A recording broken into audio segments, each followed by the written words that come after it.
Right, he looked a lot younger and happier.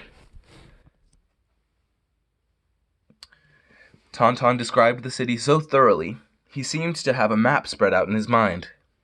He recalled every detail. An oleander bush with peach-covered flowers, an adobe wall with palo verde trees draped over it, a fountain tinkling into a copper basin. It was like following a camera down a street. And gradually he lowered his guard enough to talk about his mama and papa. He had lived in a crowded house with aunts and uncles and brothers and cousins and a tiny abuelita who ruled the whole establishment. But it hadn't been an unhappy place, even though they'd been poor. At last, Tauntaun stretched and smiled as though he'd had a fine meal. I won't tell anyone why we're late, he said. I'll say the harvester broke down. He let Fidelito ride most of the way back with him, putting the little boy down only when they came within sight of the keeper's compound. I don't get it, whispered Chacho, as the harvester shuddered its way back. He and Matt walked to one side, away from the plume of dust. It's like you turned on a light inside his head. I didn't know Tauntaun was that bright. Matt smiled, pleased to be proven right about the big boy. Celia used to say slow people are just paying close attention. Who's Celia?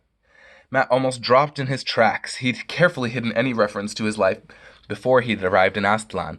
Listening to Tauntaun's memories had made him careless. Why, Celia, she's my mother. And he knew that was true.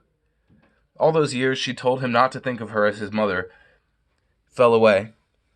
No one else cared for him the way she did. No one protected him or loved him so much, except perhaps Tam Lin. And Tam Lin was like his father. Suddenly all the memories so carefully suppressed in his new life came flooding back. Matt had trained himself to stop thinking about Celia and Tam Lin. It was too painful. Now he'd found himself helpless. He crouched on the ground, tears pouring down his face. He'd held himself tight to keep from crying out loud and totally ruining his image in front of Chacho. But Chacho understood. I should have kept my fat mouth closed, he said, kneeling in the dust next to Matt. It's the one thing none of us are supposed to bring up until someone's ready.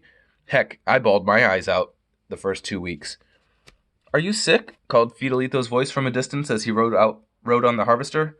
He sure is, said Chacho. You would be too if you ate a handful of raw shrimp.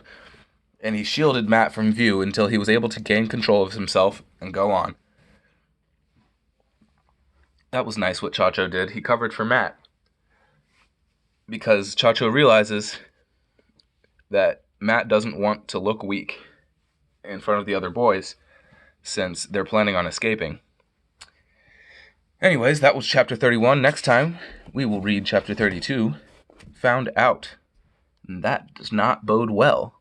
Sounds like they're going to get caught when they try to escape. See you tomorrow.